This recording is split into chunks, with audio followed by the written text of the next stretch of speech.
All right, so just recording this really quickly. We're in the middle of a tropical storm Gamma. Gamma.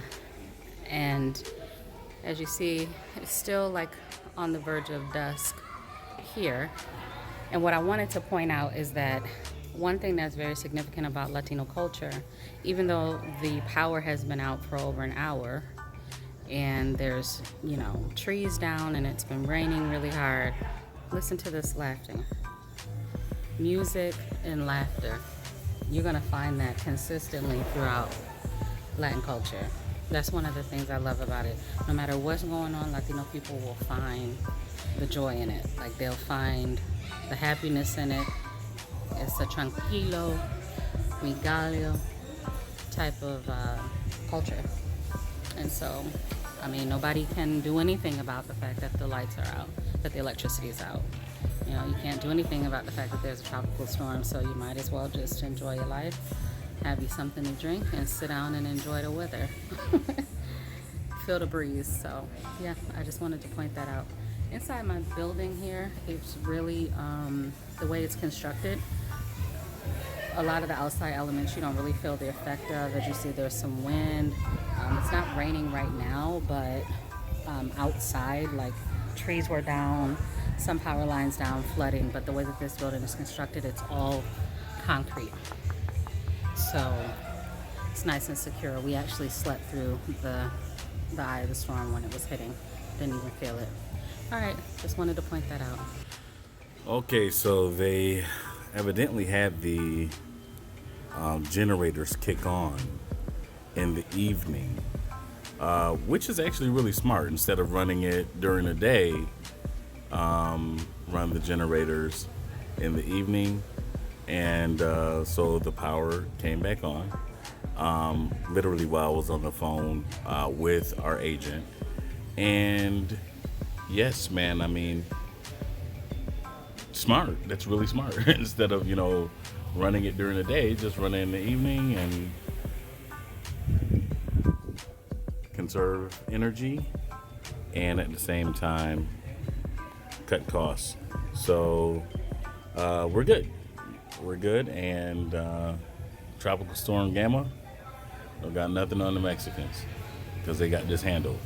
One thing that is beautiful, I'm sure my wife was saying, it is so awesome to hear all of our neighbors out laughing, having a good time, music playing. Not sure how they did that while the power was out, but it was great hearing all the laughter and stuff. So, yeah, Blacugees, just wanted to give you guys a rundown of that, and we'll see you guys later.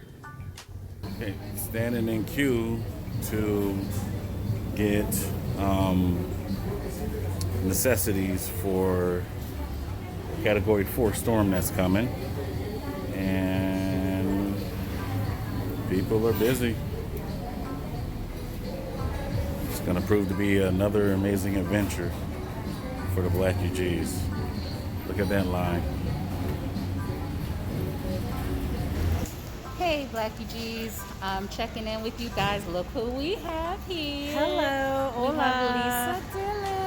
Yes. Bahia. Yes. She's here in Playa del Carmen checking out the city. Obviously, she came at a weird time because we're in the middle of hurricane season. But we had a chance to connect today and come and get some storm supplies. We're plugged in, We are. If anything happens or comes up, we're going to make sure she's taken care of. And We are at the supermarket getting, like she said, our supplies, getting canned goods and things just in case we lose power, which we probably would lose power and lose water. But I just got here Friday, and Friday we had a tropical storm, and 4 days later we're having a hurricane. Oh my God. was it still worth it coming? Yes. Oh my goodness. Oh my goodness. Oh my goodness. Everybody here is so nice. Everybody's so nice. It feels like a very international city. It's beautiful. It's clean. All the stereotypes of Mexico. You have to use common sense, but you feel very safe, very free. And this young lady here and her family, they have been taking very good care of me.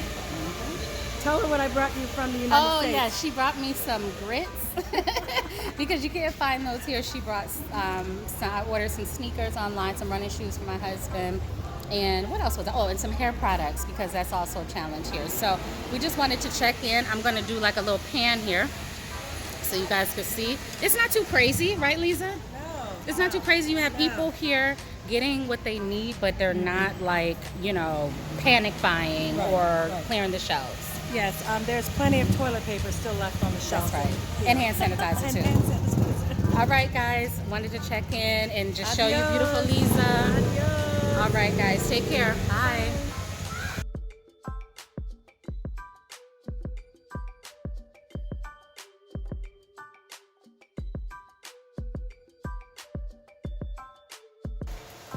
It's our front desk lobby.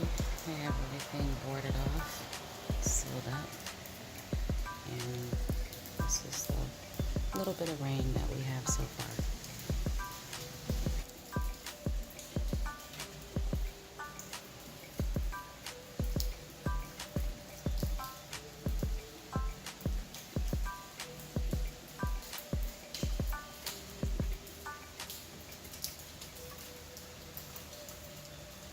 This is the hurricane currently. This is on Wednesday morning at around midnight.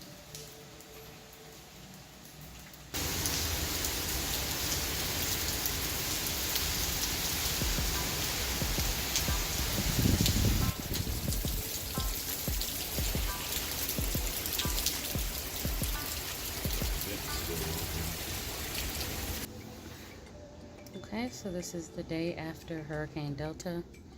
As you see, everything is still in place, still intact. Here, we haven't had water in about, I would say, going on 8 to 12 hours, or power. The internet is out as well. Cell phone service is working fine, so we've been able to check in with our family back in the States and check in with friends and stuff that are living here. So far, we're doing good. Because the power is out, our building, apparently, if the power is out, the water is also connected to the electricity, so our real estate agent is in the process of moving us to another condo that has power for the night so that we can be comfortable, and then hopefully it'll be back on tomorrow and we'll be back in our place. So that's just an update. Everything's nice and dry and we're doing good. Hey Blacugees, I wanted to just hop back on and do a quick little outro to the footage that we've just provided you guys in reference to Tropical Storm Gamma and Hurricane Delta. Tropical Storm Gamma actually formulated in the Caribbean back on September 23rd, 2020. And it made landfall in the Yucatan area here near Playa del Carmen around October 3rd. So we actually experienced all within a week Tropical Storm Gamma along with Hurricane Delta. Hurricane Delta was actually projected to be a Category 4 storm, and by the time that it made landfall, it was only a Category 2, so thankfully it was not as bad as projected. Basically, as you saw in the video, we did go ahead and do some storm prepping. We did have a chance to meet one of our members from our private community, Lisa, who happened to be here from the States checking out Playa del Carmen with consideration of moving to this area. And she just happened to come during the time where there was both a tropical storm and a hurricane, but she was coming for a scout trip and she was already here, so we made sure that we connected with her to make sure that she had everything that she needed in order to endure the storm as well. But you know, during that time we really didn't have any major issues or anything like that other than just small inconveniences. As I mentioned, our agent Fernanda, who I feel is the best real estate agent in Playa del Carmen. She was actually able to move us into another condo, which was only like 10 minutes from our place, and we were able to get some rest. We were so exhausted from the night before.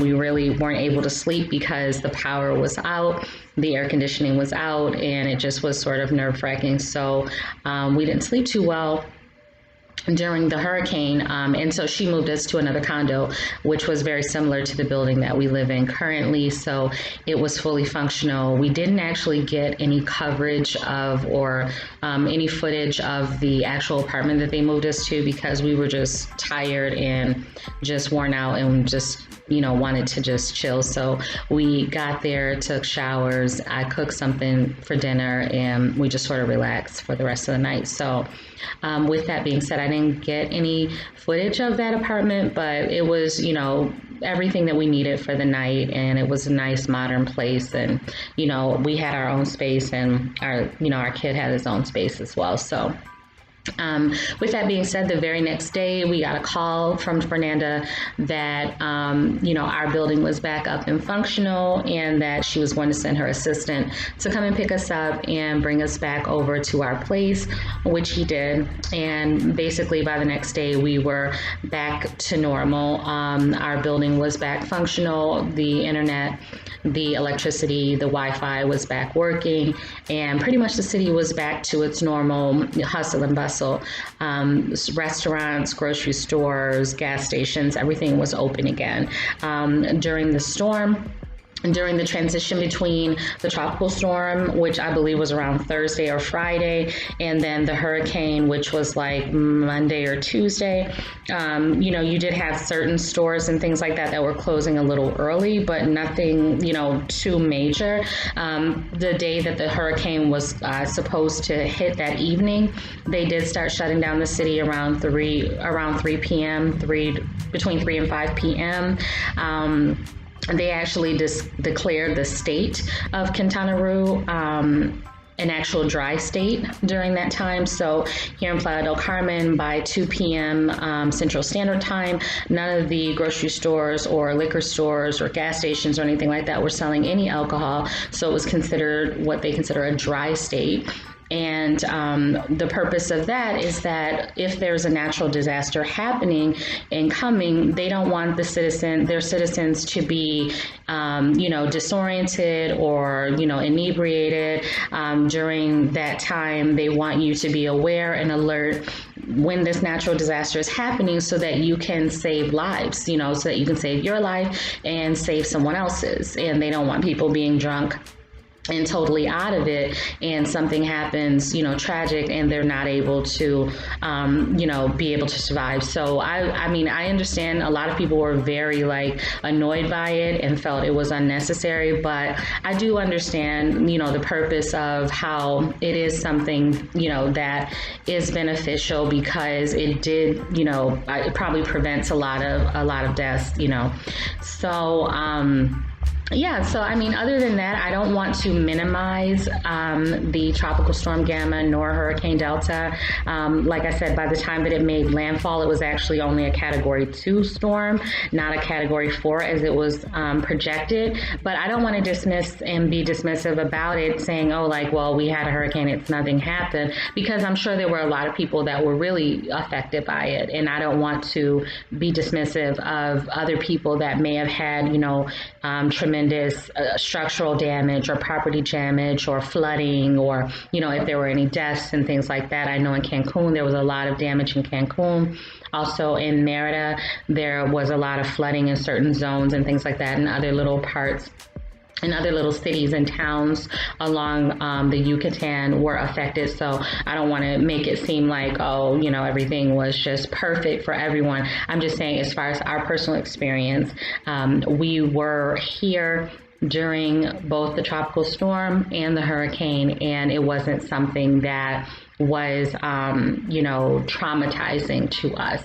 It was inconvenient to a certain extent, but we're thankful that, we survived. And so everyone, we want to, really say thank you for your thoughts and prayers. The people that reached out to us with concern were A-okay, and I really appreciate you guys for thinking about us. And also, thanks for checking out this video. We wanted to just share our personal experience and just add a little bit to the conversation in terms of little tidbit as far as what we were able to capture to share on our channel with you guys. So thanks again for watching, and take care.